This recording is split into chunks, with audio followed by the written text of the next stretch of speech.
Good Sunday afternoon with another day of Magic here with me.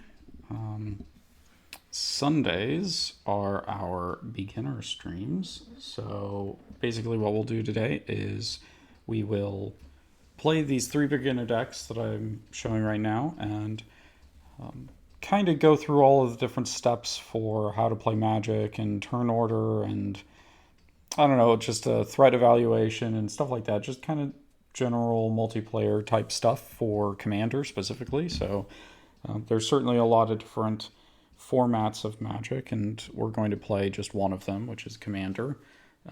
That means that we've selected a legendary creature, which in this case it's a little hard to tell. This is Regna the Redeemer, who's a legendary angel. We also have Krinko 10th Street Kingpin as a legendary goblin, and then Gargos, what is it, Vicious Watcher, I believe? Yeah, here we go. Gargos Vicious Watcher, who is a legendary Hydra. And so our decks have to be built for Commander anyway. We have to build them so that they don't have to center around the legendary creature that you choose, but they have to be like your whole deck has to be whatever their colors are. And then not only that, but you can only have one of any given card besides basic land. And then the one other stipulation is that the deck itself has 100 cards total, so your commander counts as the 100th card. So that's what we're going to be doing today. We're going to be playing basically, we'll be playing tribal decks, which is a way of saying that each of these decks focus around a particular creature type. In this case, the one right in front of us right now is angels. So we'll see a lot of angels. We actually have two different angels in our hand, Angelic Skirmisher and Angel of Vitality. So the goal here is to be like kind of showing you what Magic can do, but also kind of getting you interested in what there is available to you if you decide to play Magic. That there's a ton of different creature types, and there's a ton of different kinds of ways to play. Most of the strategies boil down, like the primary strategies for Magic boil down to aggro, control, and combo. And we'll be focused all on aggro. So understand that there's two other completely different sort of overarching strategies to playing Magic, and so we're just playing one of them, and it's the most basic one. It's the least complicated anyway, and that's that we're just going to try to beat our opponents down into the ground until they lose all their life. Now, the other strategies can do that, but they go about it in very different ways. Aggro is much more of a let's attack with creatures as often as we can kind of thing. So all our cards are going to try to, like with angels, all of our cards are going to try to support the angel creature type and kind of express it to its fullest. And so in this case, this angel deck is going to have not only angels, but a lot of life gain. A lot of angels have to do stuff with life gain. In fact, this angel right here allows our creatures to gain lifelink, which means that whenever they deal damage, you gain that much life.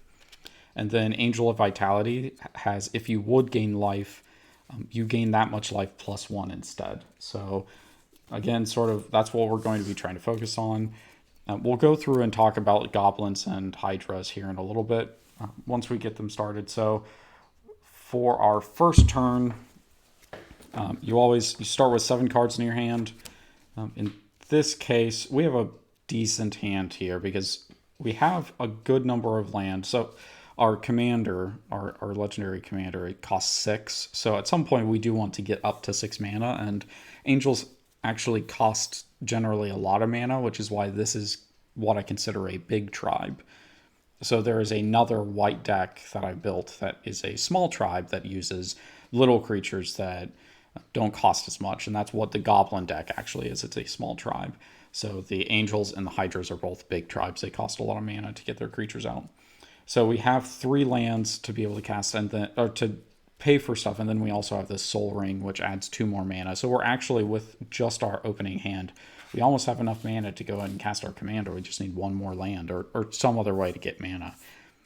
And then outside of that, we can get this angel out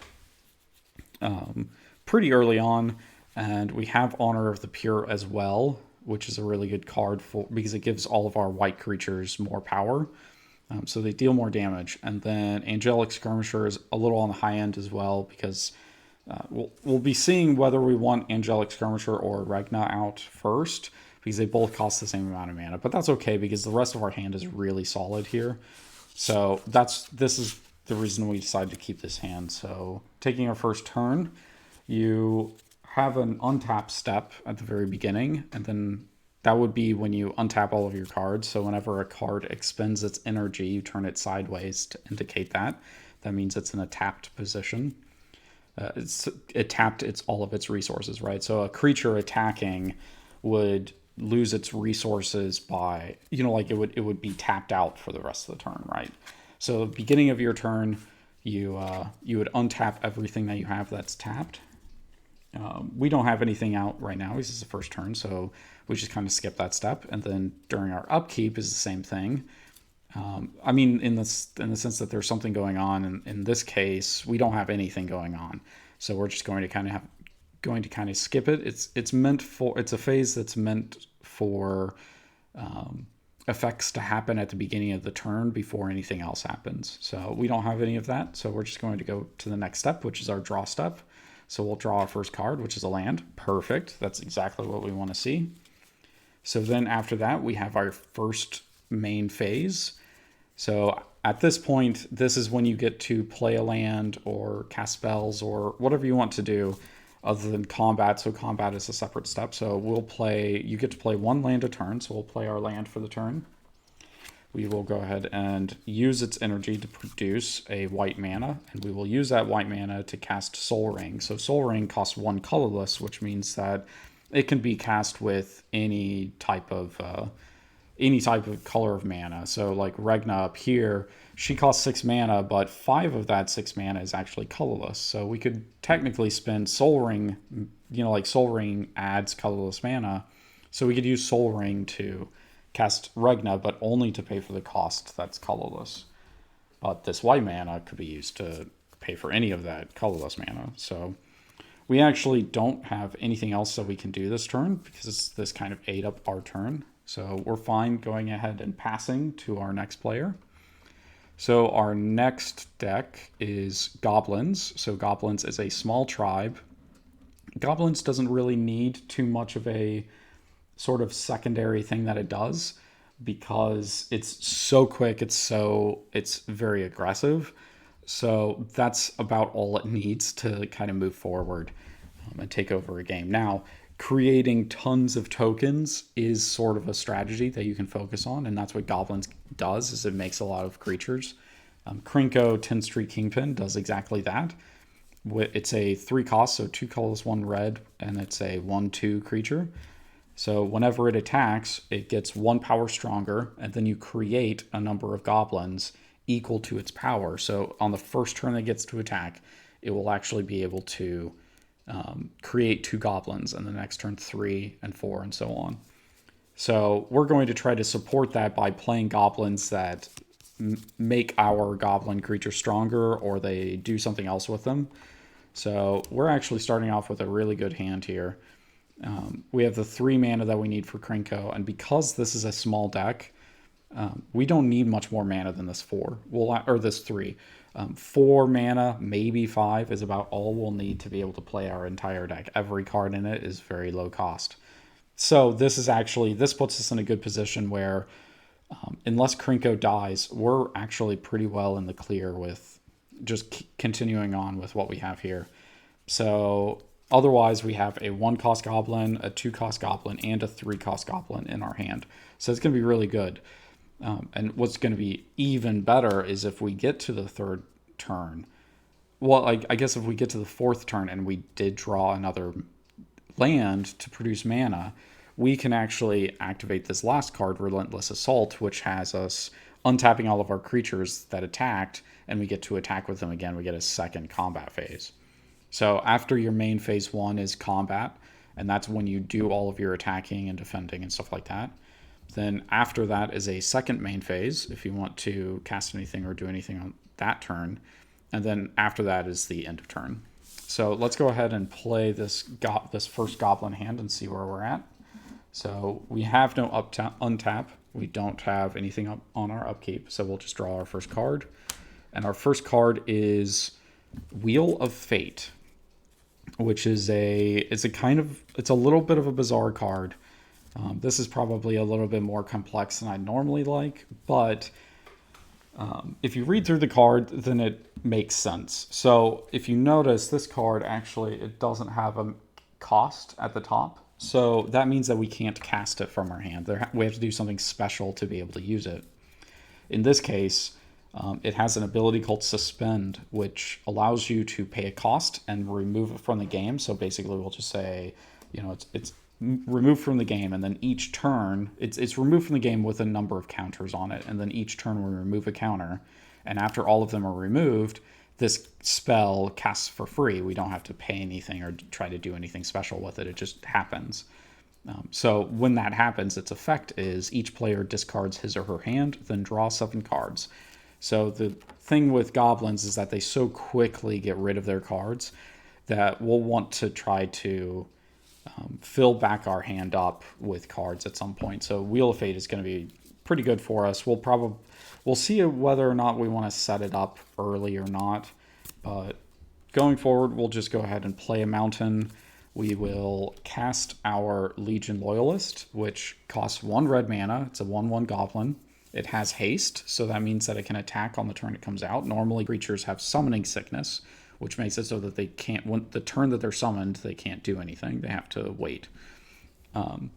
So this guy has haste, so he can attack the turn that we play him.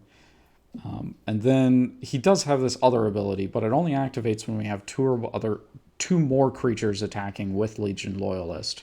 And it makes it so our creatures gain first strike and trample until end of turn. And it also can't be blocked. All of our creatures can't be blocked by creature tokens. So that's really good for us getting through with damage, especially against the Angel deck that can make a lot of tokens. So, the question here is whether or not we attack with the goblins or not. And normally I wouldn't suggest attacking on the first turn, but I think it's kind of okay because we can get started getting chip damage in on the 2 opponents with this goblin deck. I've noticed that the goblins haven't been doing quite as well, and I'd like them to do a little bit better. So we're going to try to see about dealing a damage. And so between the two, the Hydra deck hasn't even gone yet. So we're not too worried about them, but we do see that Soul Ring over with the Angels, which means that they can play a bigger angel. They can play a 4-cost angel next turn if they have another land. So that's going to be a big deal, and we won't be able to deal any damage with our goblin if they do get a creature out. So let's go ahead and we're going to attack them for 1 damage. Sorry. So the Angels are down to 39. And the reason why you don't normally want to attack too early is unless you're a competitive player, in a competitive game specifically, you don't want to necessarily make enemies of another player in a multiplayer game when you could be using them as allies to help you win later. So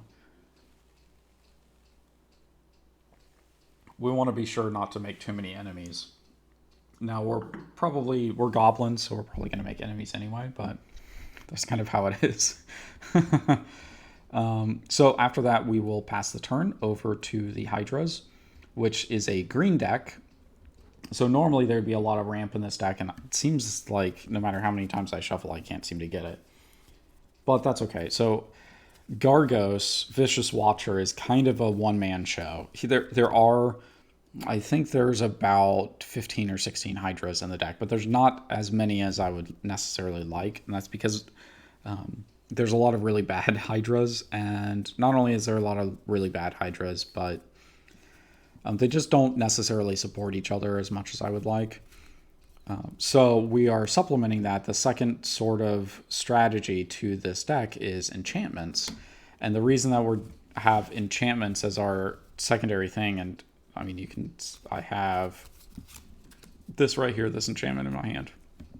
The reason that we did that is because Gargos is a 6-cost 8/7. So think about this. Krinko at a 3 cost is a 1/2. So even if it costs 6 mana, if we just straight doubled its attack power, it'd be a 2/4. Gargos is still double that. So he's a big bulky guy. Even Regna at 6 cost is a 4/4. So Gargos, he's a monster. He's a really big monster.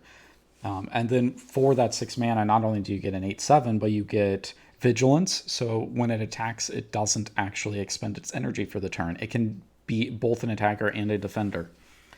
It also makes Hydra spells we cast cost 4 less to cast. So Hydras are super cheap once we get Gargos out. And even further is that whenever a creature we control becomes the target of a spell, Gargos fights a creature I don't control. And fighting just means that they deal damage to each other. So say I cast this Snake Umbra so that it enchanted Gargos. Well, then Gargos got targeted by a spell. So then Gargos, I would have it eat the Goblin over there. And the Goblin would deal 1 damage to Gargos, and I would deal 8 damage to the Goblin, and the Goblin would definitely be dead. So essentially we will try to do what's called stabilize the board. So once we get Gargos out, we'll try to cast things that target it so that I can kill off the problematic creatures that other people have. Now, that being said, I started with a really bad hand where I had basically no lands the first time I shuffled. The second time I got 3 lands, but my problem is that I can't cast any of these spells. I mean, like, this one costs 3, 4, 6, and 6. So that's not really great. We need to get up to 6 mana somehow, and we only have half of that with our starting hand. So we're going to be really hoping that we can get to that 6 mana later. If we absolutely have to, we can trickily cast Snake Umbra on somebody else's creature so that we can maybe do so, because Snake Umbra has it so that whenever the enchanted creature deals damage to an opponent, you may draw a card. So, oh no, wait, it's not. It gives it that non. Okay, so no, we won't enchant anybody else with that.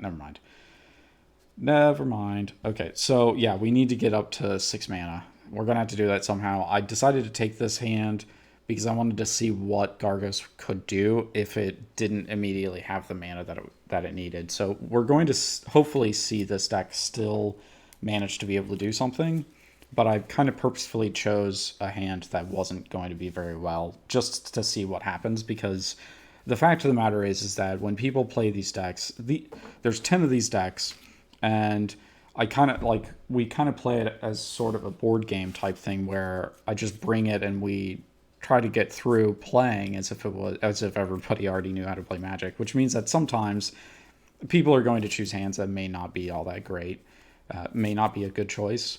So I'm going to see how well this deck can operate in the case of something like that where I'm not the one playing the deck and somebody else chose a bad hand. So let's go and see what our first card draw is, and it is a Prodigious Growth. Again, not the best thing. It's a 6-cost card.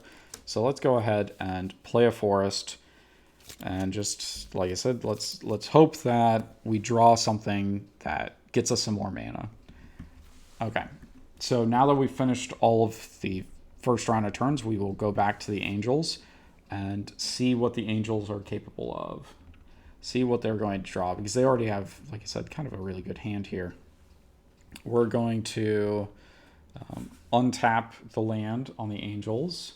We will draw a card for the first turn, or for the turn. It is a Plains, so we did already draw the planes that we really needed to be able to cast Ragna, so many more of these lands is not what we want to see. We want to kind of see some more cards, but before that, we will go ahead and play a land for the turn. We will pay 3 mana in order to cast Angel of Vitality. So, Angel of Vitality has +2/+2 as long as you have 25 or more life. So currently we have 39. So we now have a 4/4 Flying Angel. So that's really good. And we're just going to hold on to that because we don't have anything else that we can do with the hand that we currently have. Next turn, we will probably play Honor of the Pure because we won't have quite enough mana to cast Regna or the other angel in our hand. Although we could end up drawing a different spell that could still be good. So we will pass on to the Goblins. They will untap, draw a card, and quest for the Goblin Lord. Ooh. Ooh. Ooh, ooh, ooh. That's what we're going to play. It's essentially imperative that we play this card as early as we can whenever we get it. Because Quest for the Goblin Lord has, whenever a goblin enters the battlefield under your control, you may put a quest counter on Quest for the Goblin Lord. Then, as long as Quest for the Goblin Lord has 5 or more counters on it, creatures you control get +2/+0. So, yeah, we're going to be able to make our goblins 2 power stronger rather rapidly, actually. So that's, yeah, we're really happy about that. Now, to make things even, I'm going to go ahead. We can't attack the angels because they have a 4 power creature. So we're going to go ahead and attack the defenseless Hydras for 1 damage. Like I said, sort of to show that there's no hard feelings. We're going to do this pretty evenly if we can. So the Hydras are now at 39 as well. The Goblins are going to take a little bit of damage next turn from the Angels anyway. Or most likely anyway. Okay, so let's shuffle on over to the Hydras and just hope that... Yep, go Goblins, go. We will draw a card for the turn, and it is not a land. Ouch. We are very, very behind now. We are so behind. Like every next draw needs to be a land because we can't play anything that we have essentially without drawing some land. So unfortunately, we will just pass to the Angels. And like I said, I shuffled pretty thoroughly, so it may be that the Hydra deck needs a revisiting of its ramp cards and see if I can't fit in something that's going to help us out, because I feel like we're not seeing as much as we should. Okay, so the Angels are going to go. They untap, draw a card, and they drew another land. Like I said, we really kind of need to see an Angel at some point here. So we will play a land. Then we will... So we only have 5 mana, so we can't really cast anything else in our hand. I mean, like, we have 2 6-cost Angels. We'll be able to cast them next turn, but this turn we'll just have to play Honor of the Pure. And now our Angels are 1 power stronger, which means that our Angel of Vitality is a 5 power creature. So because we're in a sort of simple racing type scenario, our 5 damage vastly exceeds the 1 damage we're getting dealt. So we're not going to bother holding back to block because it's unlikely that they will be able to get Krinko out and attack with Krinko in the same turn. So we're just going to go ahead and deal that 5 damage to them while we can. And the Goblins will be down to 35. Okay, now passing to the Goblin deck. So the Goblins will untap, draw a card, see a mountain, so we will go ahead and play that mountain. And like I said, sort of imperative that we play not only Quest for the Goblin Lord, but we really need to get our Goblin Commander out as soon as we can. So we will go ahead and play Krinko 10th Street Kingpin, which will put a counter on Quest for the Goblin Lord. And we will go ahead and attack the Angel deck for another damage now that they've hit us for 5.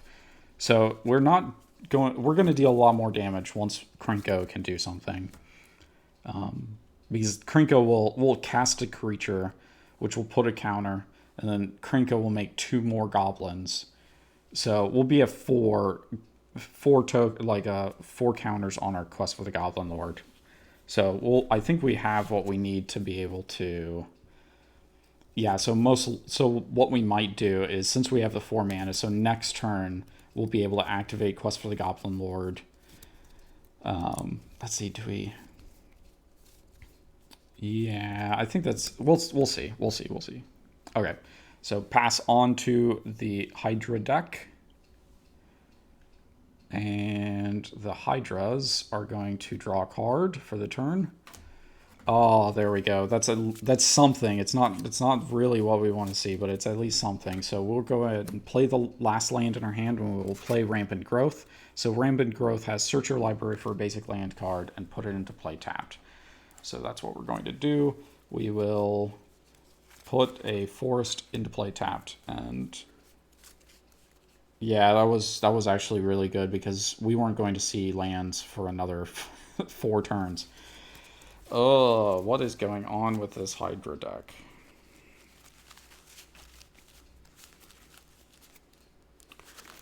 Hopefully, I'm going to try to be thorough again, a little bit more thorough than I normally would be on a turn. So I try to do most of the shuffling before these games start so that I'm not like doing too much shuffling during the actual game.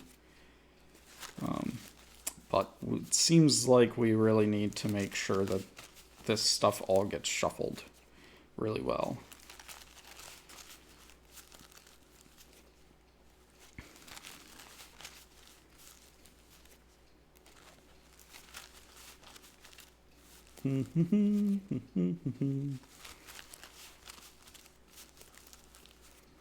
I would be interested to hear what your all's favorite creature type is, if you have one. There's plenty in Magic. If you're familiar with Magic, then you can say, but my favorite creature type is the one that everybody hates the most. Or I should say it's the most infamous one, which is Slithers, followed closely by dragons, but it seems, and that's also why I have so many dragon decks, is because of that. Okay, let's see, let's hope that we got a good thing there.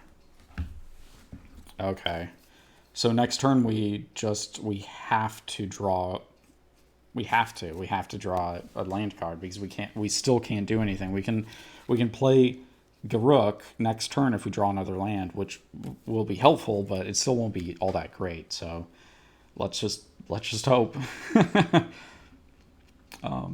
We will pass over to the Angels and see what they are going to do. Spiders are the bestest. Let's see.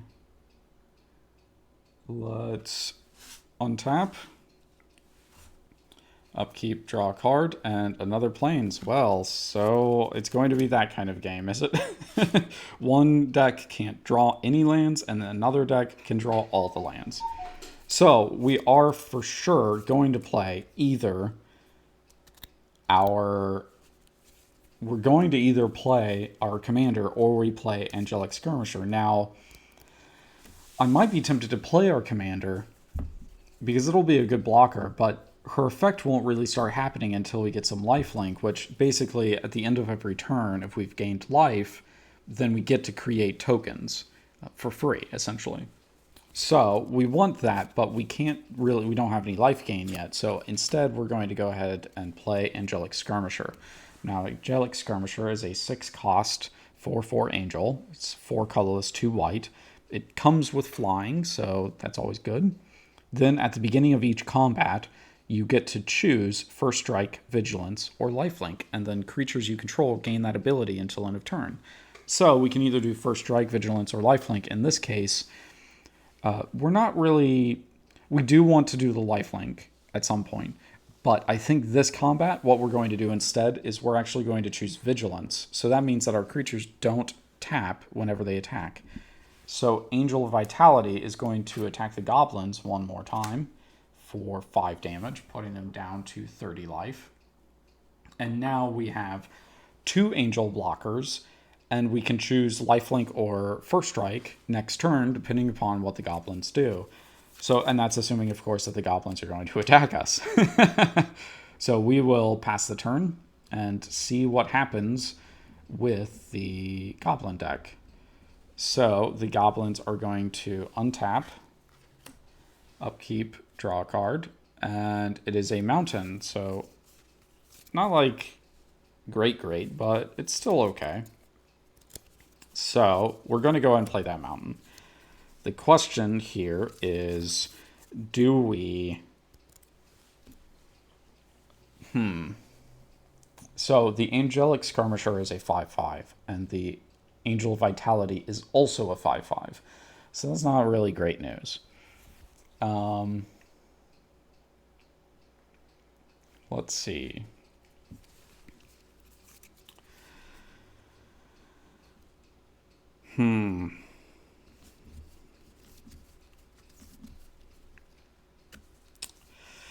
I'm trying to think about what we want to do, because we have, so like I said, we have a few options. One of them could arguably be casting Dark Dweller Oracle and Wheel of Fate if we wanted to. I'm not sure whether that's what we want to do. I mean, it could be something that we do. Because we do have to get through those angels at some point, and most likely we're going to have to do it with Krinko dealing a ton of damage all at once.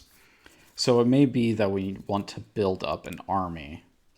Because on the other hand, we do have these other two spells, which we can cast one of them. And this one gives our goblins haste, and this one gives us a second combat.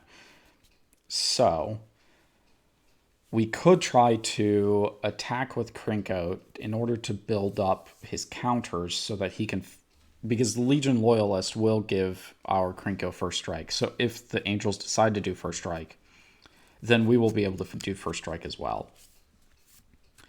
It'll also allow us to get some more goblins. So that's kind of a tricky scenario, I feel like. Let me think about it. Because if we play Hellraiser Goblin this turn, we can attack all out on the Hydra deck, and the next turn we can get two different combats with Relentless Assault. So I think maybe that's what we do. I think that sounds better, and then the turn following that, what we'll do is we will play these two together. So I think we will this turn play our Hellraiser Goblin. So Hellraiser Goblin is a 3-cost 2/2. It has creatures you control have haste and attack each combat if able. So that's exactly what we're going to do. We are going to attack with all of our goblins at the Hydra deck, which isn't ideal, but it's kind of how it needs to be this turn. Oh, and when a goblin came into play, we got a counter. Well, Krinko as well is going to attack, which means that when it attacks, it gets a counter, and then we create goblins equal to its power. So we get 2 free goblins because its power is 2. When those goblins come into play, we get 2 more on Quest for the Goblin Lord. So the amount of damage going at the Hydras that they can't block will be 5 damage total. So they will be down to 34 life. Which, like I said, we don't really want to attack the Hydras because the Hydras is essentially... We would like the Hydras to be an ally to help take down the angels. But since we can't do that, we're just going to have to do something different.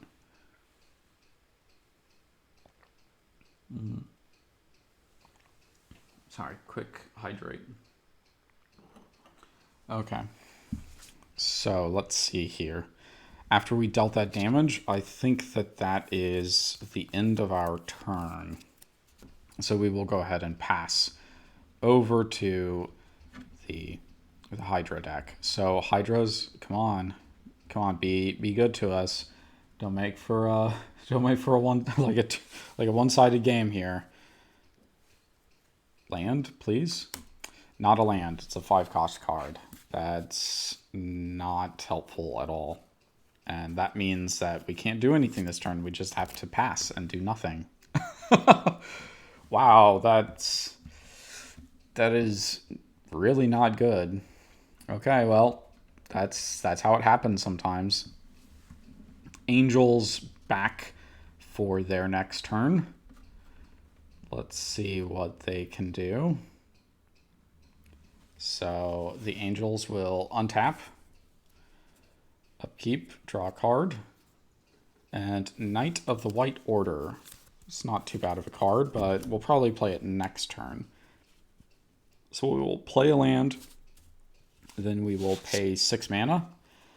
And with that 6 mana, we will cast Regna, the Redeemer. So Regna the Redeemer is a 6-cost 4/4, to remind you. 5 colorless, 1 white.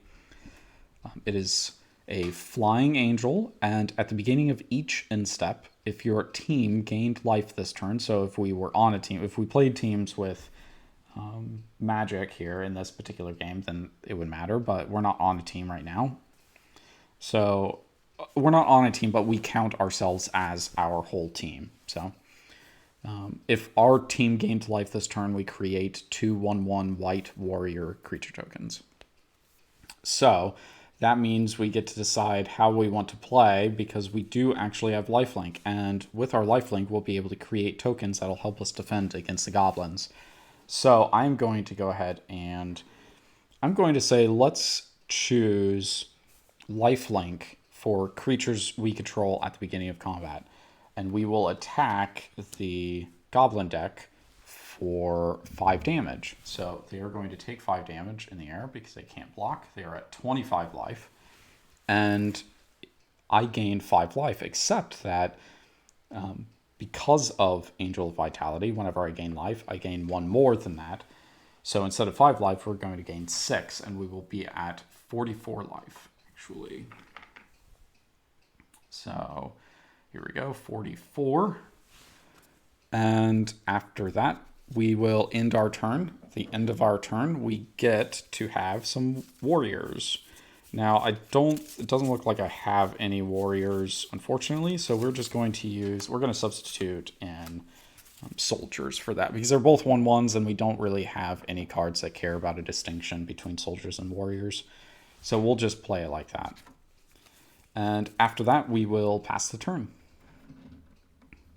So let's see.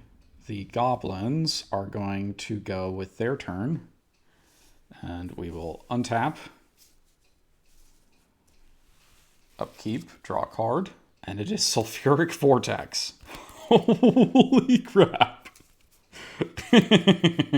Well then, apparently we are going to wreck the angel deck with this card, which is entirely the reason that it's there. Now the angel deck can do something about this, but they have to draw the card to do it. So we will tap 3. We will play Sulfuric Vortex. It is an enchantment that costs 3, 1 colorless, 2 red. It has at the beginning of each player's upkeep. So now we do have an upkeep thing. That player loses 2 life, and if a player would gain life, that player gains no life instead. So no more life gain for the angel deck. And we will play another goblin because why not? So let's see here.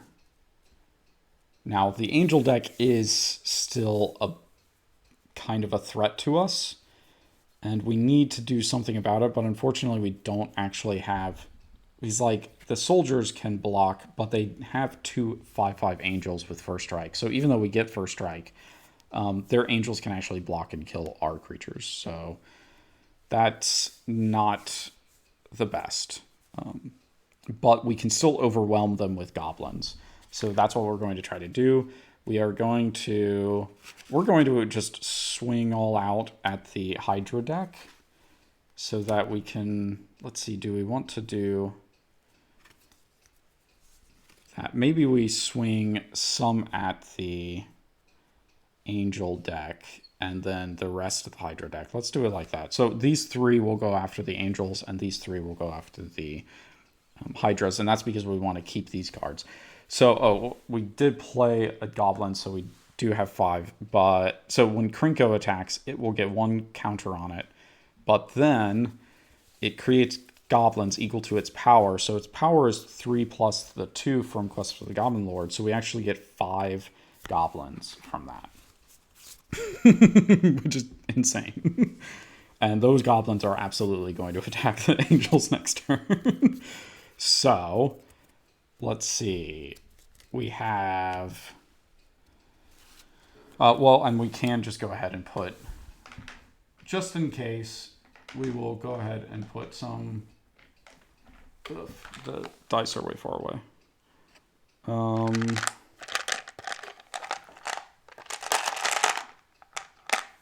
Well, I thought I had like a 12-sided die. Oh, there we go.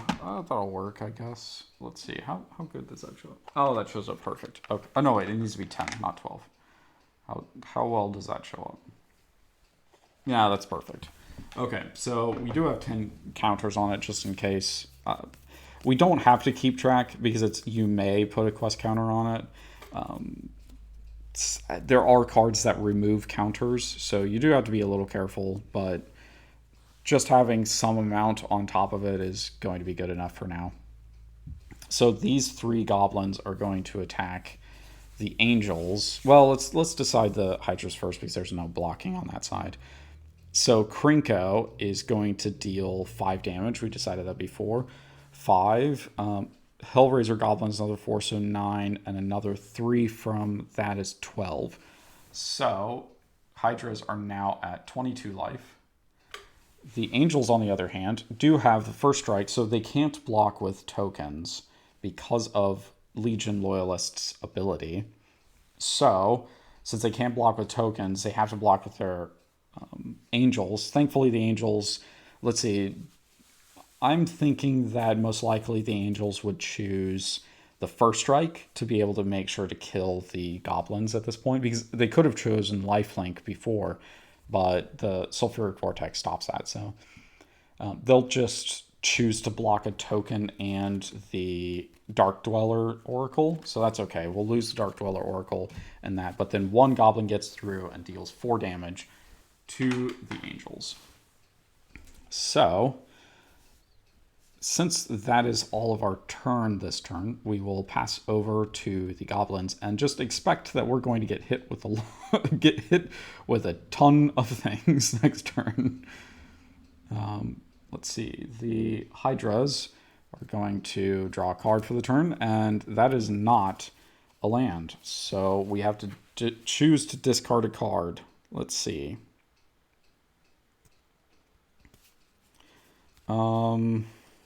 We are going to get rid of Prodigious Growth, so it would be a good card getting +7/+7 and Trample, but well, actually, we'll get rid of Monstrify. That's what we'll do. Monstrify is fine to get rid of, because in Magic, unless you have a card saying otherwise, you can only hold up to 7 cards in your hand. So, because of that, I think that may be the end of our turn, and we will just pass back to the angels.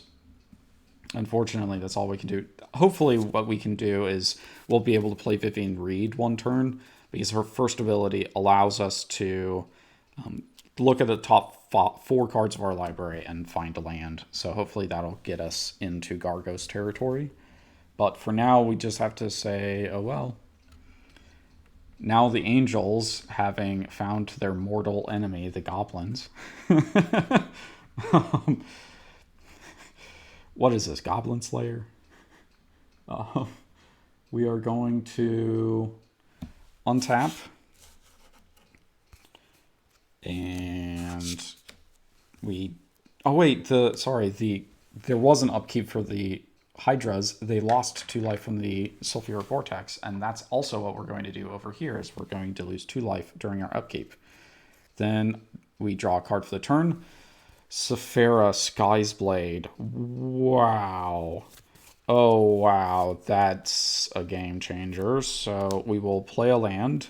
Sephara Sky's Blade is a 7-cost card, so 1, 2, 3, 4, 5, 6, 7. So we will absolutely be playing that. We will pay 7 mana, and we will cast Sephara Sky's Blades. So Sephara is a 7-cost, 7/7 angel. She has flying and lifelink. She also can she can cast less with her special ability that you may pay a single white and tap 4 untapped creatures you control with flying, rather than pay this spell's mana cost. So we don't have 4 flyers that we can tap, and sometimes we do, but in this case we don't. So then the other thing that we have is other creatures you control with flying have indestructible. So now we can safely choose vigilance and just plow into people, because our angels here just can't be killed now. So we will go ahead and attack with everything other than Sephara. So there's that. The angels will get through. They will be able to deal damage. So they're going to deal a collective, let's see, we still are over 25. So this is 5, 10, 15 damage for sure. So that puts, let's see, that puts them down to 10, the goblins down to 10 life. We have 2 more soldiers dealing 4 damage total, so the goblins can block those ones. It's just a matter of whether they want to or not. If they block, then they will certainly kill the soldiers, but they'll lose 2 goblins in the process, and I think that we need the goblins this turn for attacking purposes. I think that's the only way that we're going to be able to take down the angels, so we're going to go ahead and risk it and take 4 more damage, putting us down to 6 life. So that's like really close. That's 3 turns. With Sulfuric Vortex, we have to win as quickly as possible now. So we will... That is the end of the Angels' turn. They do not have anything else to play. They're tapped out, so they can't play the other spell that's in their hand, which is Knight of the White Orchid. And they played a land for the turn, so they can't do that. So that's all they can do. We will just move on to the Goblins. So the Goblins are going to take 2 damage from Sulfuric Vortex, bring them down to 4 life. So let's... untap, upkeep. Oh, sorry, that was the upkeep. So upkeep is Sulfuric Vortex. We draw a card for the turn. It is Mog Catcher. Okay, so Relentless Assault is going to be our method for trying to do something about this. So how many creatures do we get? So Krinko, I think, is going to... Let's see, we want Hellraiser Goblin to survive for the second attack with Relentless Assault.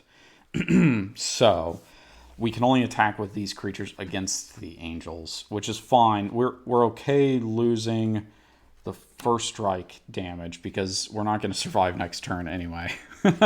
Not at this rate. So these 2 are attacking the Hydras. These 5 are, these 1, 2, 3, 4, 5, 6, 7 goblins are attacking the angels. So let's see what happens. So Krinko gets another counter, and we get, let's see, 6 goblins. So we have 6 hasty goblins now. So let's see here. 4 of the goblins are going to be blocked. So that means almost certainly the Legion Loyalist and these 3 goblins. So that means 3 other goblins are getting through. They're each dealing 4 damage, which means that's 12. So the angels are down to 26 life. And the goblins are going to deal 2 and then... No, sorry, 4 and 6. So 10 damage to the Hydras. So the Hydras are down to 10 life. During our second main phase, so that was our first combat. So our second combat, we are going to pay 4 and cast Relentless Assault. Untap all creatures that attacked this turn. You may declare an additional combat during your main phase this turn. So main phase 2. So we will untap all of our creatures. And now, because these guys have haste, we can attack with them too. So the question here is, how many goblins do we need to defeat the angels? So let's see if they can block 4 and we attack with those 4. So that's that. 6 damage, or 6 creatures with 4 power. That's 24. So we absolutely do need to attack with, we need to attack them with Krinko as well, so that they have to block Krinko, which does this 7. We have 7 times 4, which is 28. That's enough to kill the angels. So we are going to absolutely do that. That is all of the attacks. So in addition, so once we attack, Krinko gets another counter, and we create more goblins. So this is 5, 6, 7. So 7 more goblins. So that's 7 right there. 7 goblin tokens. And the angels, let's see. So Krinko is 6 toughness. So the question is, do the angels try to kill off Krinko or just block him? And I think, unfortunately, we just have to try to block. So we're going to do first strike to save some of the angels, but it doesn't really matter since they're taking enough damage to die here. Oh, did I miscount? Yeah, 7. No, that's correct. Okay. So, yeah, that's the angels actually. The angels got taken over, guys. That's really cool. The goblins actually managed to barely pull by, and it was that essentially that crucial turn of deciding not to block. Really, that's what made it. So the angels are going to lose. They were at 26 life. They have these goblins dead. So they killed these ones for sure. So no more haste. But Krinko survives, and we have a ton of goblins. I think actually the goblins might win this game. That's a first in a while. I think that goblins have been pretty unlucky overall. Okay, so here's me cleaning up the angel deck. They had 26 life. We dealt 28. So yeah, that was just, you have to make sure about your bookkeeping. You have to keep track of how many points of damage you can deal and how many points of damage you might be able to deal in the future. Which is kind of one of the really cool things about Magic. It kind of feels like chess in that way, that you have to plan your moves in advance and try to think ahead about what could be done with the things that you have. So we will pass the turn with an obscene number of goblins. The Hydras will get to go, and possibly, because they were kind of not in this game the entire time, I kind of feel bad, but I suppose that's sort of what happens sometimes. And there's another Hydra, so we're just going to go ahead and discard that one. So we never drew our 5th land after so many turns, so that sucks. But we did lose 2 life from the Sulfuric Vortex. We're down to 8 life. The goblins are going to go. So we're going to switch this up a little bit because we're untapping a lot of goblins here. So we're going to untap like this, and we'll use just one goblin to say there's 1, 2, 3, 4, 5, 6, 7, 8, 9, 10, 11, 12, 13, 14 goblins. So we will go ahead and say, oh, there's 14 of these guys. That'll be an easier way to keep track of them. We lose 2 life from Sulfuric Vortex. We are down to 2 life. That was how close it was. Draw a card for the turn. Mutavault. That's really cool. We will go ahead and... I mean, there's not really any point to casting the spells that we have, so we'll just go ahead and go straight to combat. We will swing with goblins. Krinko will get 1 more counter, which means that he will create... so 8 goblins now. So that's our 8 goblins that are untapped. But we will be dealing... Was I saying 4? I think I've been miscounting.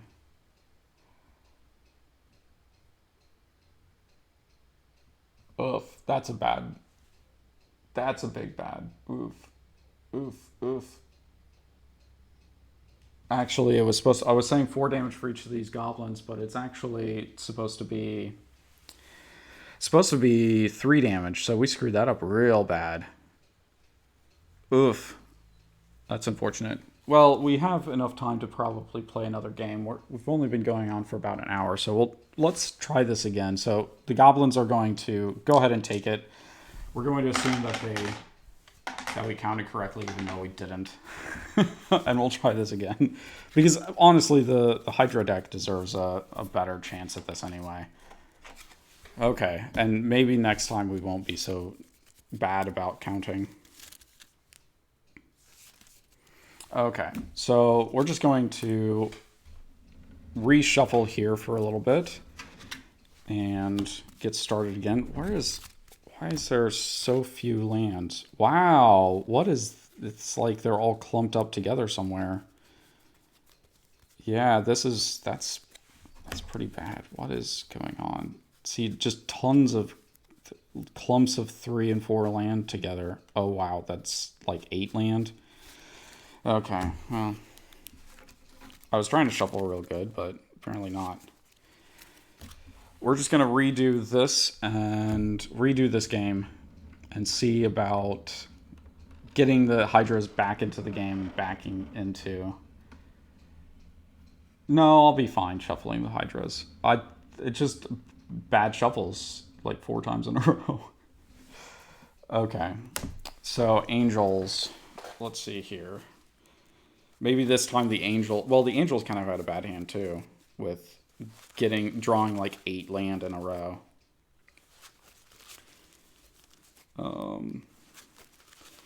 The other way that we could outpace... So if Goblins hadn't drawn the Sulfuric Vortex, one thing that we can essentially do is we can try to outpace the Goblins by gaining so much life with our Angels that there's essentially nothing that they can do to try to keep up. So that's actually just in general how effective the Angels can be, or like why lifelink, when used properly, can be really good. So lifelink as a strategy by itself is not like a strategy that you don't want to play a game where the only thing you're doing is gaining life.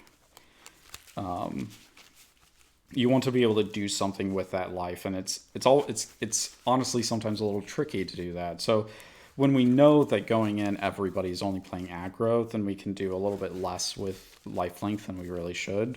But that being said, some of the really, I think one of the really powerful cards in the deck is Aetherflux Reservoir, which is sort of is considered sort of a mean card to play. But because we're a little bit weaker decks just in general, then it's, it makes up for that, basically. So we can take advantage of it, but it takes us a little bit to get to taking advantage of it versus... Aetherflux Reservoir is kind of like a giant sky beam that kills people in one hit.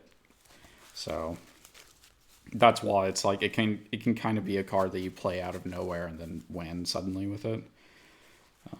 But we can't really do that with this deck. So let's see what our hand looks like now. Soul Ring was a really good start, but let's see. Let's see if this is already looking like not a great hand. Okay.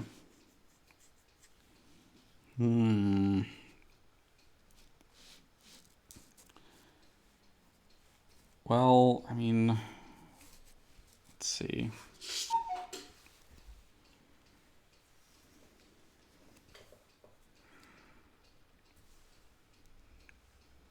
This could be a really good hand. It just really depends on what else we draw. If we draw some more land to be able to take advantage.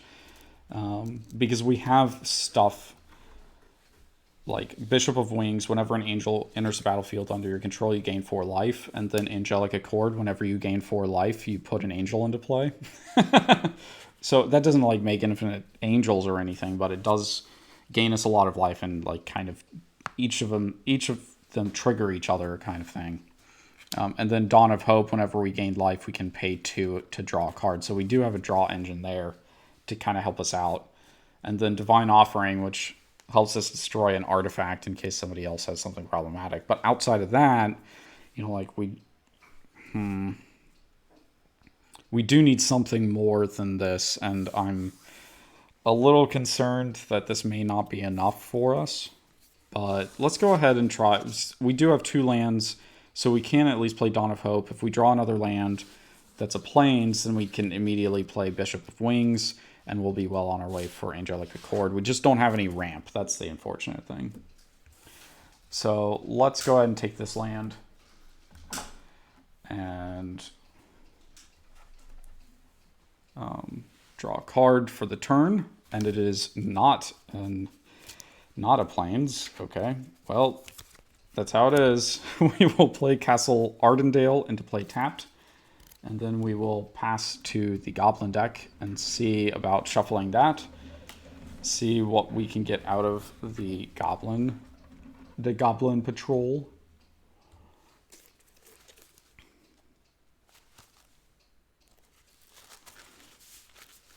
So, yeah, that past game. I'm going to recall that was how many bad countings I did in that by saying 4 damage instead of 3 with the Goblin tokens over and over again. Oh well. Some more shuffling.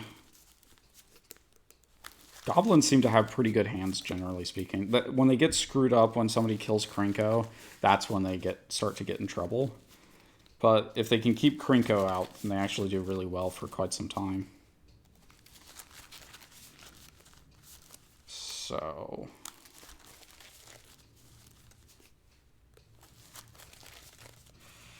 just a little bit more shuffling, and hopefully that will be good enough. Let's see what our hand is.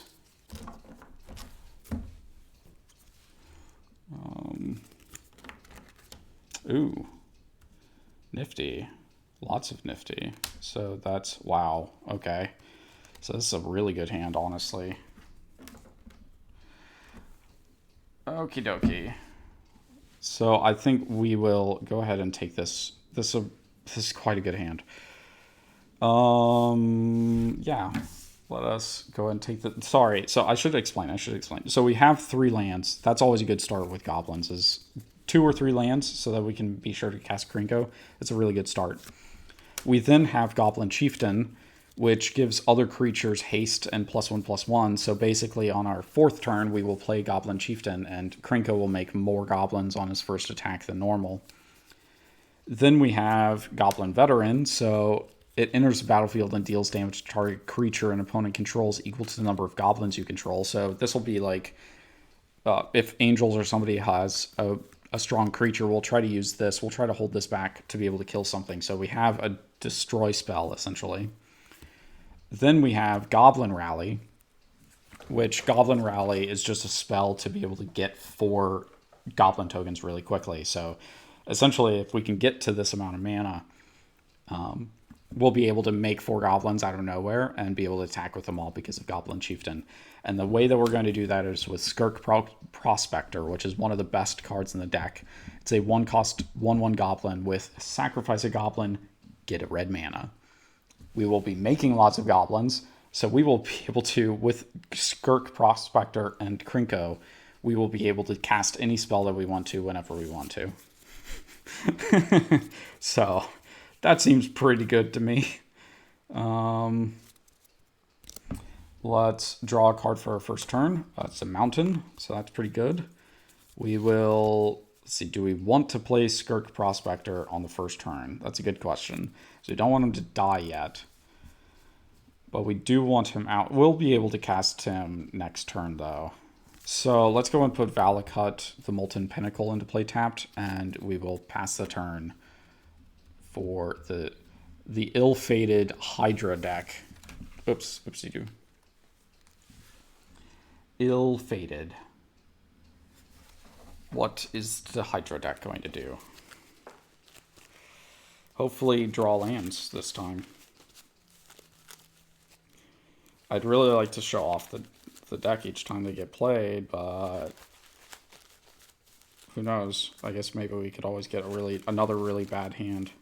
I know that there's enough land in the deck, so that's a good start to knowing, and I think we may be a little bit shy. Like, I think we're at like 38 lands or something, but we also, I feel like, have like 6 or 8 different ramp spells in the deck. So I'm kind of like, I don't know that we really can reasonably put more ramp cards in this deck. We just need to be able to draw them for once, instead of continuing to not draw any ramp spells and not draw any land. So I guess we'll find out here in a little bit. I think we're just going to sit here and shuffle until we get a good hand. So let's do that. And what did we get? Not anything. So let's just go ahead and do this and see what happens. So this is 6 cards. So is this enough to do what we want to do?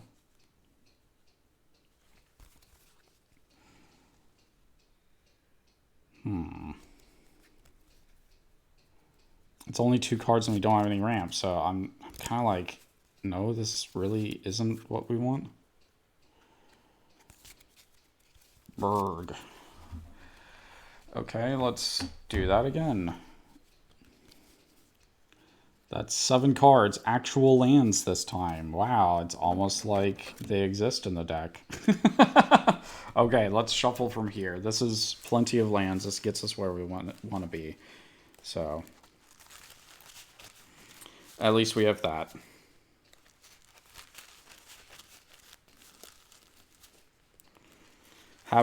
This is enough mana to be able to cast our commander, so that's why I'm kind of like, this is okay. It's not great, but it's at least okay. And it also means that this Crystal Vein that we have, so we have 5 lands right here. But Crystal Vein is a land that can either tap for a single mana, or you can sacrifice it to add 2 colorless mana to your mana pool. So with 4 other land and that 2 mana from sacrificing Crystal Vein, we can actually get the amount of mana we need for Gargos.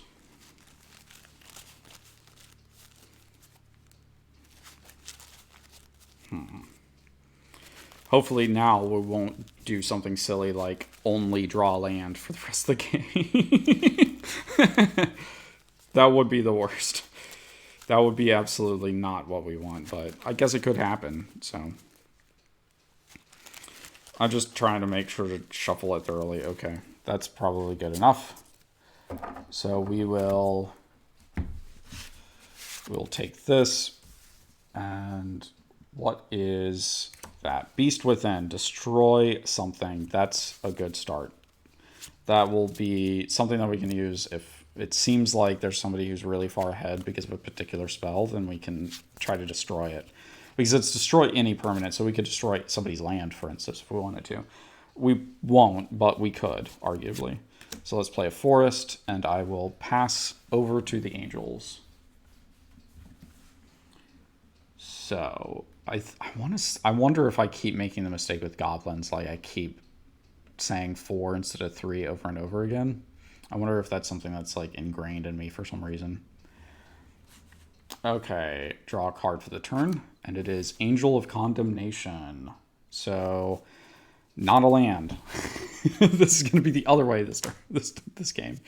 Okay, we just need 1 more land. That's, I mean, well, no, we need more than 1 more land, but it would be really nice to get another Plains so that we can play a creature, because all we're going to do is play Dawn of Hope. Whenever you gain a life, pay 2, and we can draw a card. So, let us pass over to the Goblins and see what the Goblins are going to do. So the Goblins are going to untap, draw a card for the turn. Semblance Anvil. Interesting. Huh. That's an interesting card. So Semblance Anvil has, when it comes into play, you can exile a card, a non-land card from your hand.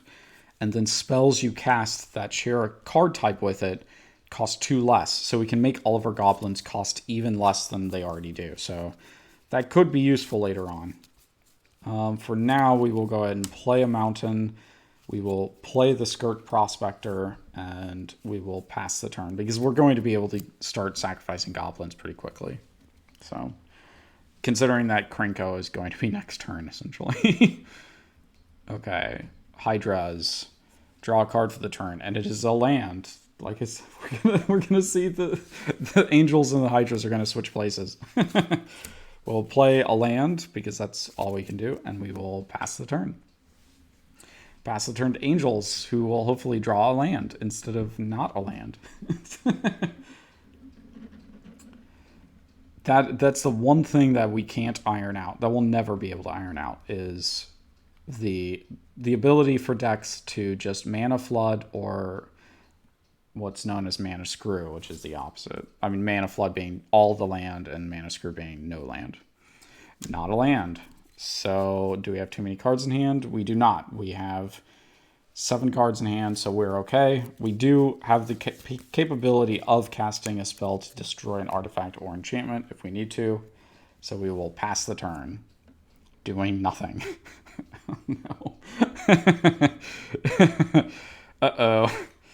Untap. Draw a card for the turn. It is Castle Embreth. So let's go ahead and play another mountain, and we will pay 3 for Krinko.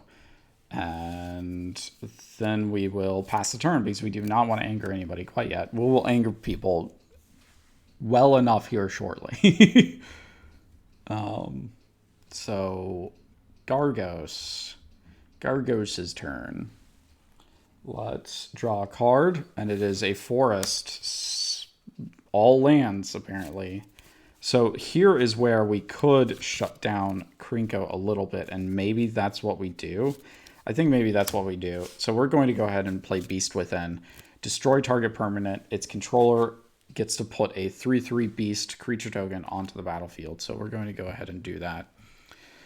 That puts Krinko off one turn, and hopefully we'll give Angels and the Hydras maybe a little bit of a chance to be able to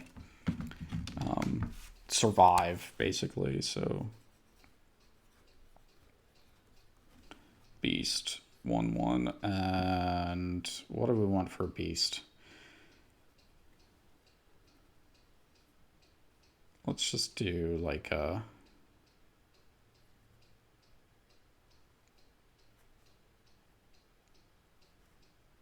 we're going to do a little bit of a pig here.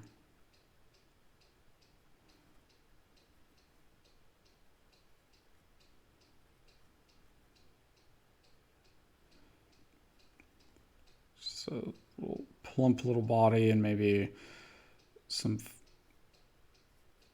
4 legs here.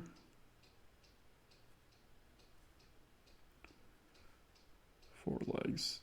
There we go, and like a little tail. There we go. Now we have a beast. A very terrifying beast. Poke your eyes out. Okay. So, oh no, wait, it's a 3/3, not a 1/1. Whoops. It was so cute I gave it a 1/1 instead of a 3/3. It's definitely not a tiny piggy. It's actually a really big one. You just can't tell. The perspective is off on the picture. That's the problem. It's not my drawing, it's the picture. It's like it's done from far away. Like zoomed in, right? Or not zoomed in. That's really far away. So Angels, guys, this is your time to shine. This is when you hearted the cards here and draw that land. It's mocking me. It's mocking me.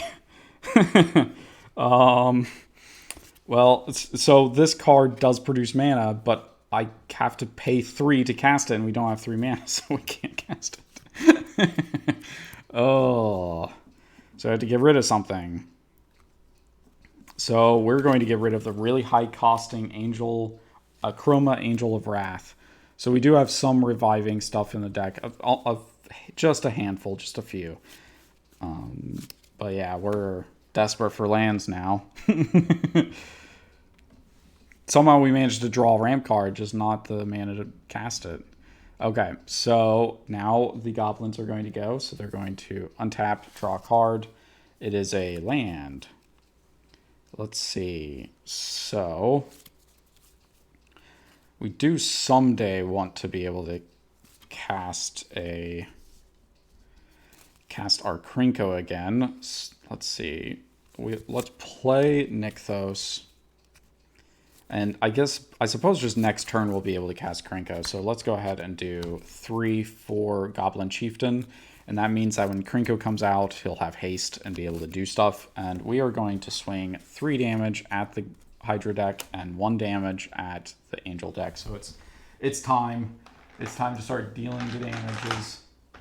So Hydras are going to take 3 damage from the creature they created for being a jerk. A big goblin-y jerk, or Hydra-y jerk for killing our goblin.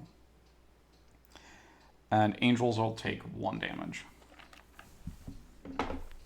There we go. Now we will pass the turn back to Hydras, who will almost certainly draw another land now. Because of course they are. Untap. Draw a card. Oh, it's not a land for once. Hallelujah. Okay, so we still need a little bit more. We're just going to play a land. And we basically need one more for the Crystal Vein. I mean, like, we need one more turn for the Crystal Vein, and then we will cast Gargos and probably eat something.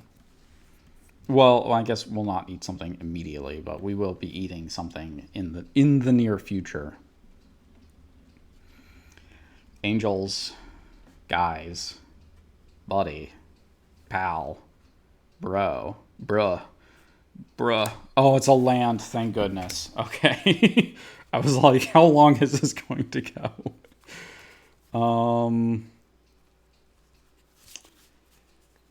Let me think about this. I think we want to do that. I think we want to go ahead and play the Bishop of Wings so that we can start getting tokens. Like, I think we want to just try to do tokens as soon as we can. I could do ramp. I guess we could do ramp this turn. If we did that, we need both of that white mana. We'd still have to get another mana. We'd have to, like, draw another land next turn. But we can't cast Angelic Accord yet, so maybe it is prudent to go ahead and play the... I think it's better to play the ramp spell this turn. I think that's correct. If anything, if we really need to, we have Guardian of the Gateless, which can block any number of creatures, and it gets +1/+1 for each creature it's blocking, so we can cast that next turn if we need to, which isn't, like, ideal, but it is something at least.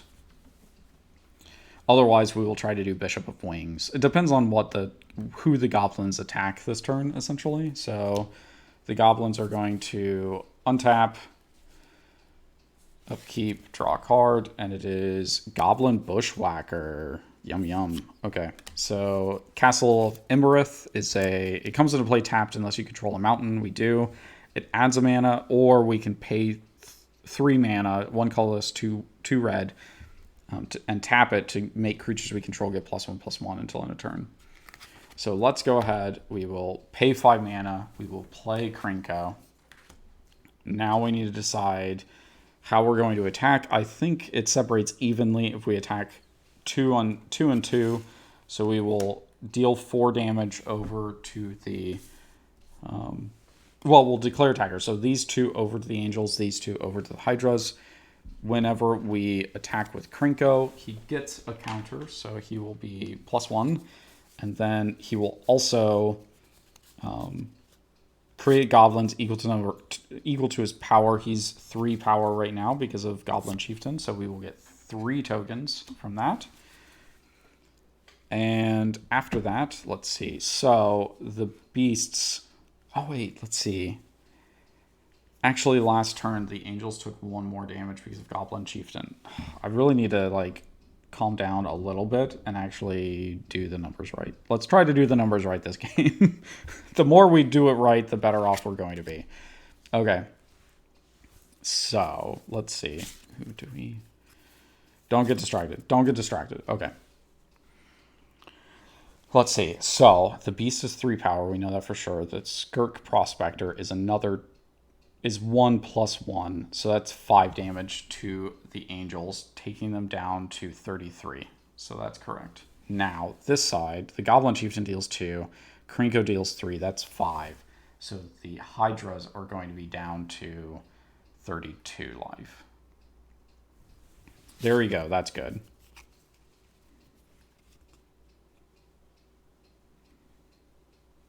Okay, so...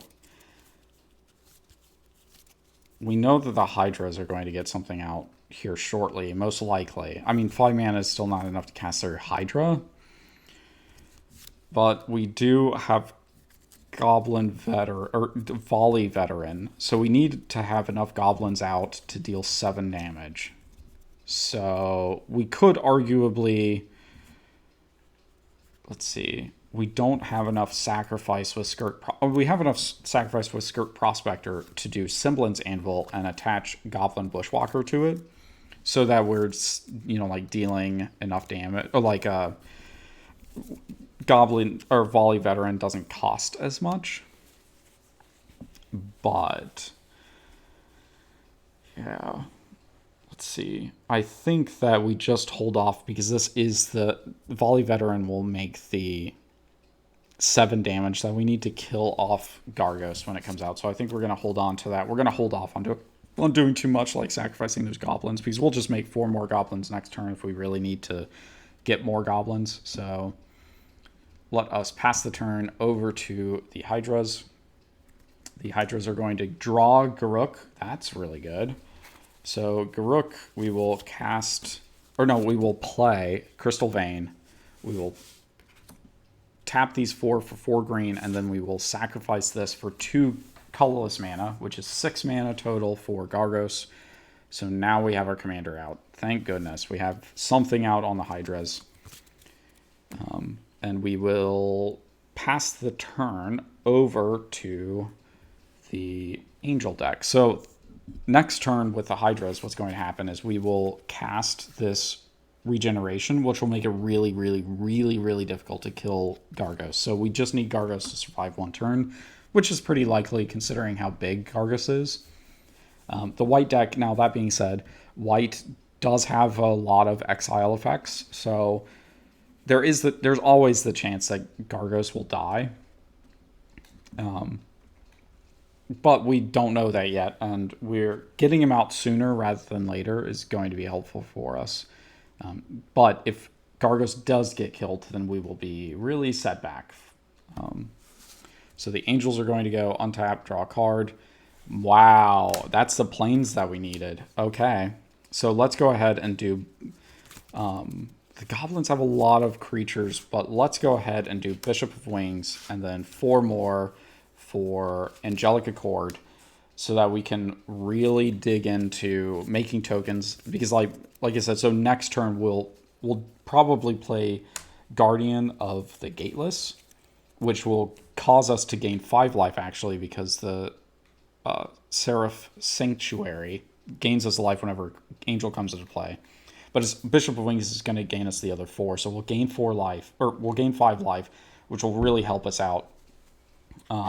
Guardian of the Gateless will be able to block all of the goblins that they try to attack with, and Angelic Accord means that once we gain that 4 life, or that 5 life, at the end of the turn we will get another angel and gain 4 more life. So that's going to be really good next turn. We've got a really good setup for getting what we need out of the cards that we have right now.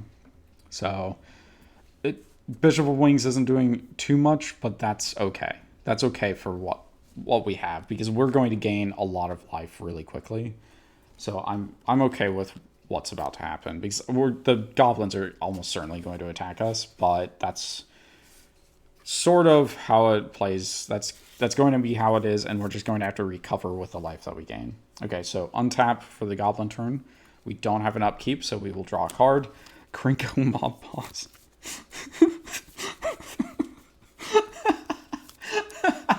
Oh my gosh. Oh my gosh. Oh my gosh. Oh boy. Oh my god. No. We will play Throne of the High City. It's about to get bananas really quickly. We will pay 4 mana.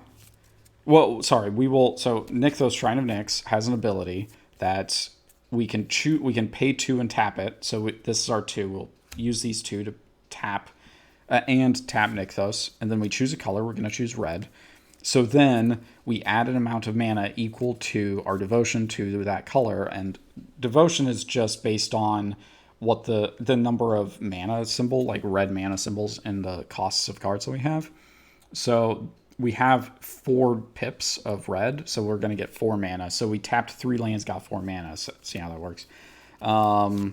So we're going to use 3 of that mana to cast Semblance Anvil, which when it comes into play, we exile a card. We're going to exile Goblin Bushwhacker. So now all of our creature spells, because Goblin Bushwhacker is a creature, is going to cost 2 less. So we still have 1 red mana floating. We're going to go ahead and pay 1 red to cast Volley Veteran. So when it enters the battlefield, it deals damage to target creature an opponent controls equal to the number of goblins we control. We could control 7 goblins, so we will kill Gargos. So poor Gargos. Hydras finally started getting things, and we just kick them back down to the curb. Okay, so now after that, we are going to tap 2 more mana. So now all of our mana is tapped. We are going to play Krinko Mob Boss. So Krinko Mob Box. It's basically a box. It's like a Pandora's box. Every time you play it and you open it, it just like spills out goblins like crazy. It's a 4-cost 3/3 goblin, legendary goblin, in fact. And it has tap, put X 1/1 red goblin creature tokens onto the battlefield where X is the number of goblins you control. Well, the fact of the matter is Goblin Chieftain gives us haste. So we are going to tap Krinko and create 1, 2, 3, 4, 5, 6, 7, 8 haste goblins. So we're going to do like we did last turn, or last game. We're going to do that. There was 3. We got 8 more. So now we have 11 1/1 goblins.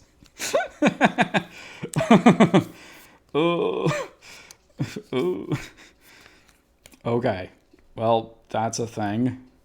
So now the Hydras are really taken down. They need 8 mana to be able to cast Gargos again. They're at 4. So they are really far behind, whereas the Angel deck over there is not quite as far behind because they have a lot of mana. And they have cards that they've already played, and they're going to start gaining life. So you know what we're going to do? We're just going to swing straight out everything at the Angel deck. Because we can always take down the Hydras some other turn. So, Krinko attacks. It gets a +1/+1 counter, and we create goblins equal to its power. So it's 1, 2, 3, 4 from the Goblin Chieftain. Oh, wait, we don't want to attack with Skirt Prospector. We don't want that guy. He's going to hang back now. We don't need him to attack anymore. So 4 damage. So let's go ahead and say there's 4 of these back here. So this is the number of goblins that we've created but can't attack this turn. Okay, so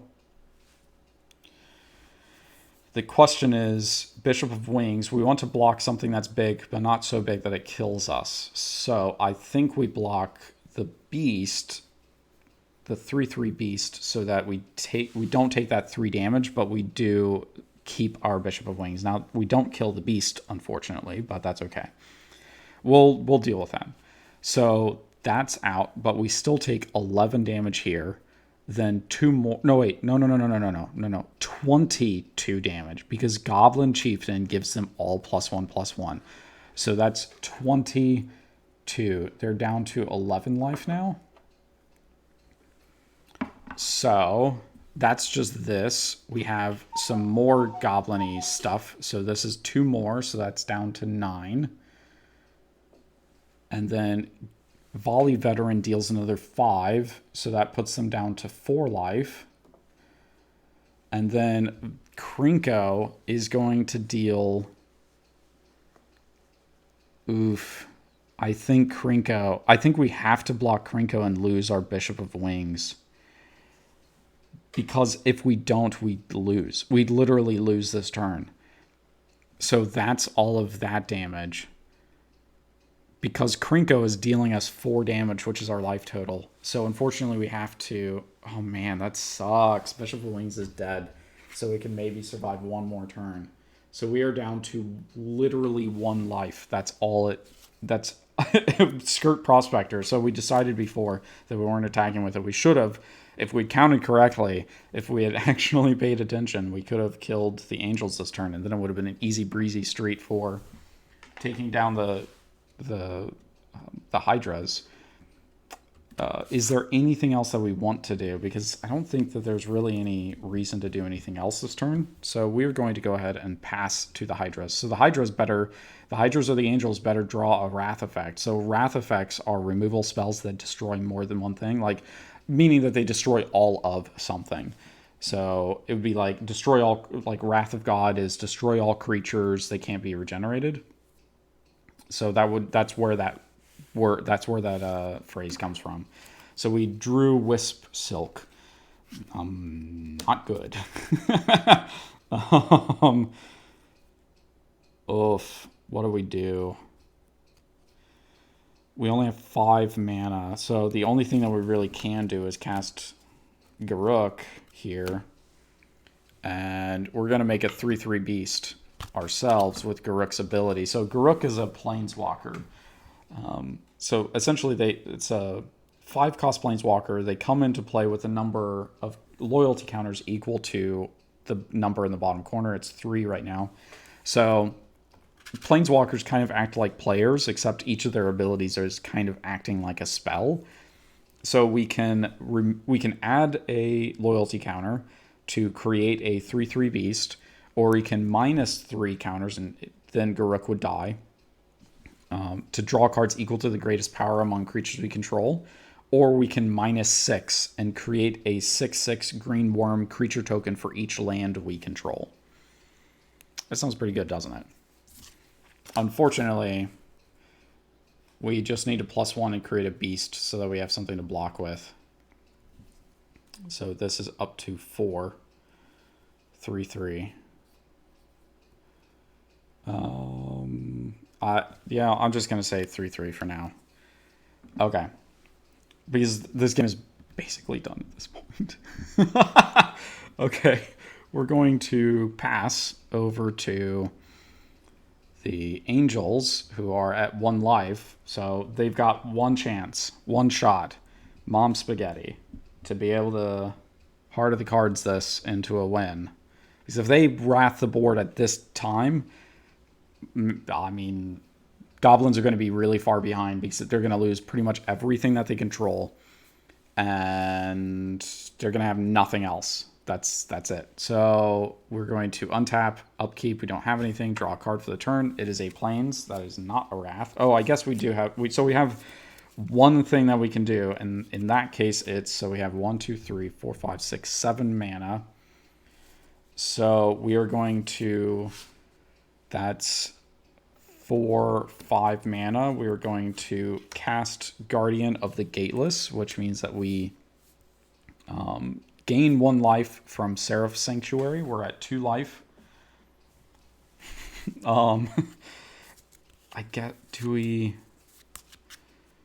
Yeah, let's go ahead. So we're going to pay 2 mana and cast Divine Offering to destroy target artifact. In this case, we're going to destroy the Semblance Anvil. And we're going to gain life equal to its converted mana cost. Its converted mana cost is 3, so we will be up to 5 life.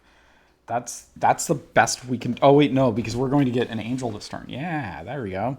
So we gained 4 life total. So now, when we end the turn, we get to have a 4/4 Angel. So it's not much, but it's something. Maybe we can do something with that later. Okay. Never give up. Never surrender.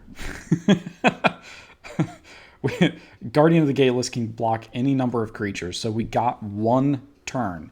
Unless the Goblins have something to kill a creature, we've got 1 turn. Okay. Untap.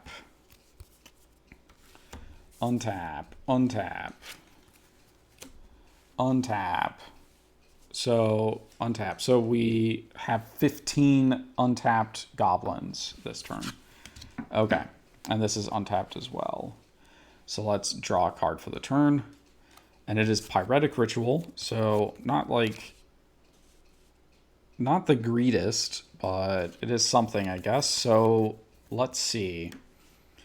We do have access to a ton of mana, though. And we do want to go ahead and activate Throne of the High City at the next available opportunity, which may just be this turn. Let's go ahead and do it. So we're going to tap here. And that is,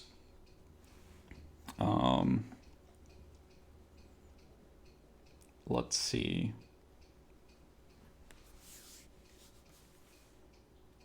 Ugh. So we are going to add, we're activating Nykthos, trying to Nyx. So we're going to add 1, 2, 3, 4, 5, 6, 7 mana to our mana pool. So that's enough to activate Throne of the High City, so we will go ahead and activate it for 4 mana. So it's Throne of the High City's second ability is you can pay 4 mana and sacrifice it to become the Monarch. So we are now going to be the Monarch, baby. We are the Goblin King. All that means is that at the end of the turn, as long as we have Monarch, we get to draw a card. So the idea here is that we're going to be able to draw some more cards and hopefully put ourselves in a really good position to win the game by drawing more cards than our opponents. Now, the Angels can get it really easily because they can go through our Goblins pretty quickly. But that's okay because the Goblins, we're almost assuredly going to get it back, and that one card could mean the difference. So we are now the Monarch to try to remind ourselves. Let's see. We have 3 mana floating because we created 7. We used 4. So let's use that 3 and 2 more to cast Goblin Rally to make 4 more Goblins. So this will be up to 19 Goblins. And that goes into the graveyard. We will tap Krinko Mob Boss to create. Let's see, or did we want to... Let me think how we want to do that, because I think I want to be able to activate Castle of Embreth. No, we don't need to activate it this turn, I think. No, wait, we do want to activate it this turn because we want to be able to kill Guardian of the Gateless. So we have 3 mana left over. So let's take this down, back 4 down to 15. Okay, so... Because essentially what's going to happen is that Guardian of the Gateless gets +1/+1 for each additional creature. Let's see, each creature it blocks. Yeah, so not in addition, not like the first one still counts. It gets +1/+1. So essentially we need to be able to deal more. We needed to be able to deal more than 1 damage, with each creature we attack with, so that we can actually kill Guardian of the Gateless. Okay, so we have 3 mana left over. So we're going to use 2 of that to cast Pyretic Ritual, which adds 3 mana. So we used 2 of the 3. We have 4. So this is 5 to give us Goblin Rally, which puts us up to 19. And that's when we're going to activate Krinko. So then Krinko is going to give us 19, 20, 21, 22, 23, 24 more Goblins than we had before. So let's see, we need to start doing something differently with our counting.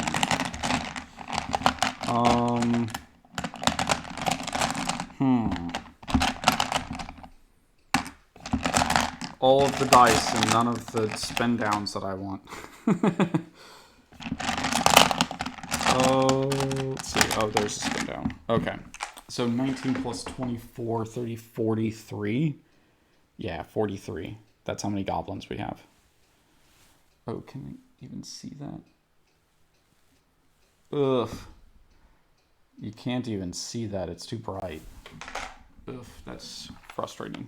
Can you see this? That's a good question. Okay, you can see that one, so we'll keep that one. Maybe we'll just do a 8-sided die, because we're going to have a lot of Goblins here, so let's do that. So 43 Goblins is what we have. Okay, so now we want to activate Castle of Embreth. So we need 3 mana, so the Goblins here, we're going to sacrifice 3 of them to be able to get the 3 mana that we need. And we can sacrifice Goblins to get mana because of Skirk Prospector. So now we're going to activate Castle of Embreth, which gives all of our creatures +1/+0 until end of turn. And now, ladies and gentlemen, we need to do some attackings. So, let's see. If we attack 20 each on... Well, let's see. We need just enough to kill off Guardian of the Gateless. So everything else can go to killing Hydras this turn. So how many do we need to be able to kill Guardian of the Gateless? Let's see. So if we do... 1 Goblin is 2 power. That means that Guardian of the Gateless will be 4/4. Let's see, is that correct? Yes. Okay. So 1 Goblin, 4/4. 2 goblins. That's 4 damage total, but Guardian of the Gateless will be a 5/5. And then 3 goblins will be 6 damage, and then Guardian of the Gateless will be 6/6. So, let's see. Let's say 10 goblins. I mean, we don't need more than too many, but 30 goblins is enough to kill the Hydras. So let's say, yeah, let's go and do it like this. We will say 10 goblins are attacking here, 30 goblins are attacking the Hydras, and we will also attack the Hydras with Krinko so that Krinko will get a +1/+1 counter and generate more goblins. So it's 1, 2, 3, 4, 5. Wait, yeah, it's 5. So actually each goblin is dealing 3 damage each because Goblin Chieftain is giving them +1/+1. So this is very much overkill, but maybe we can... Well, we will lose the goblins? We will lose some goblins, let's see. So 4 power is 1 goblin. 5 power is 2 goblins. So maybe it's 4 goblins attack over here. Because we want to maybe... Let's see. Because they could block with that angel. So maybe 5 goblins over there. So that's how we'll do it. We'll say 5 and 5 more over here. So that's 35. And we'll say, just for good measure, this is how we'll do it. We'll do the beast over there because it's a 4 power. Okay. So 35 goblins and Krinko. The beast over here can't block. It can't really do much about that. So the beast will just block a goblin and kill it. So 34 here. We're keeping these 5 goblins down here so that we remember, but we'll combine all of this after we get done attacking. Okay, so the angels are going to block. They need to block basically everything. So I guess they're going to just block all of it with Guardian of the Gateless and lose that. So they'll have a 4/4 angel at least, but that's about all they'll have.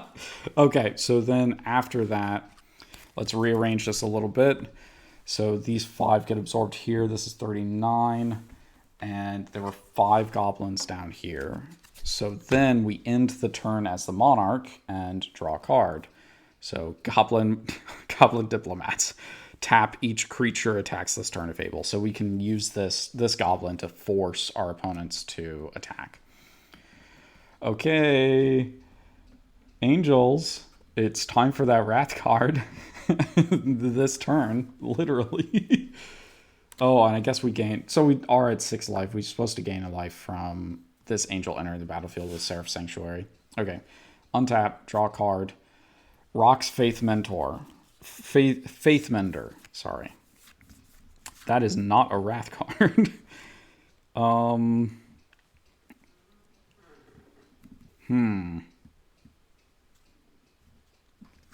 I guess, so we have 1, 2, 3, 4, 5, 6, 7 mana. So I guess we do 1, 2, 3 for 1, 2, 3, 4 for Rock's Faith Mender.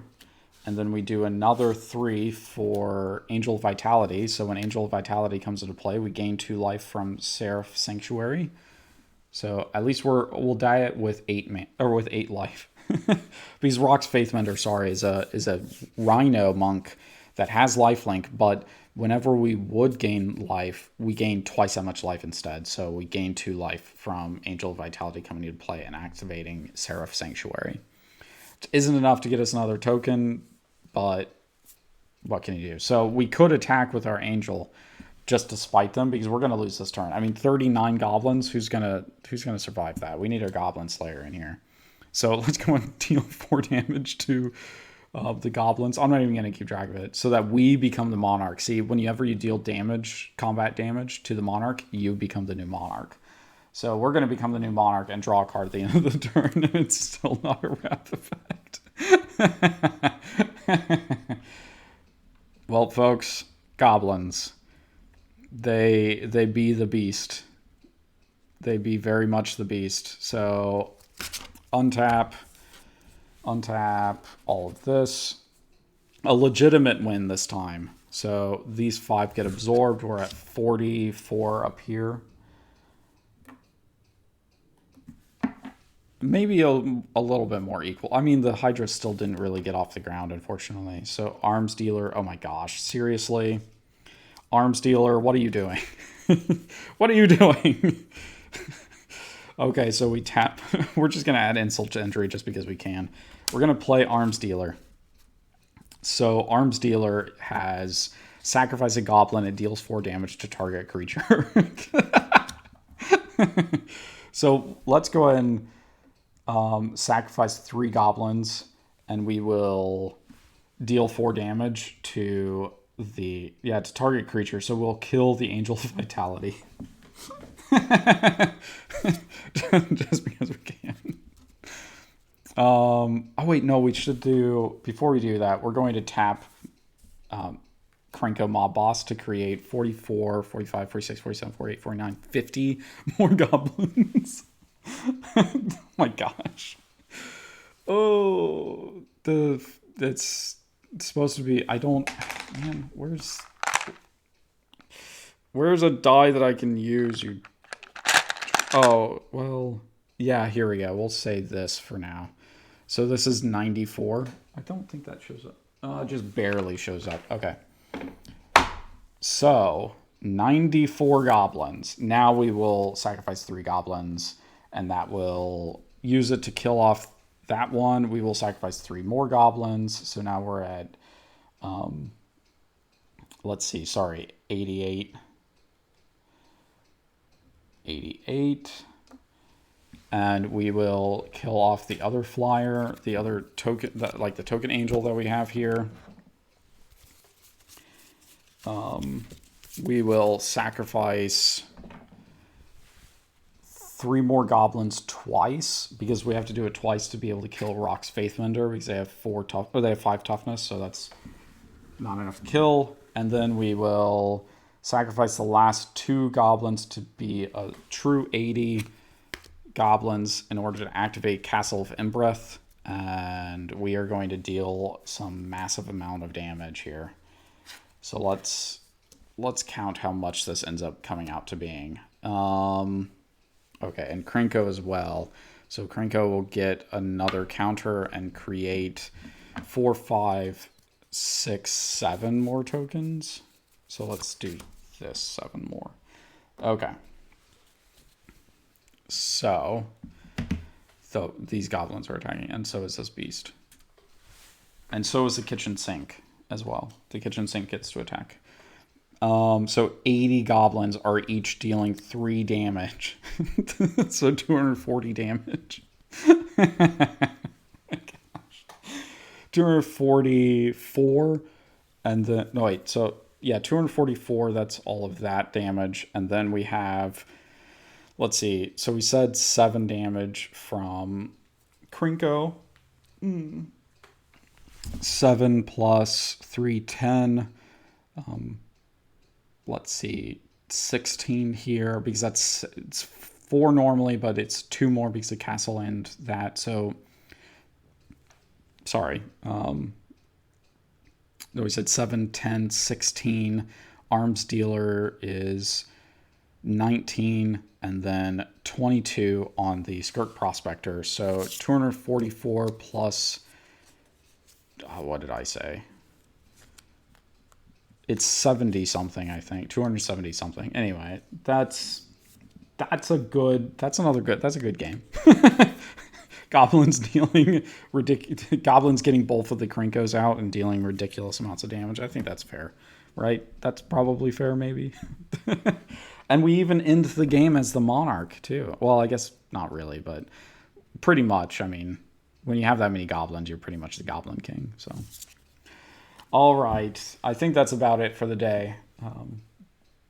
Gone a good couple of hours, so thank you all for watching, and next game will probably be on Wednesday. I still have yet to decide what that game is going to be, but I'll try to figure out what that's going to It may just be 4 red decks against each other. I don't know.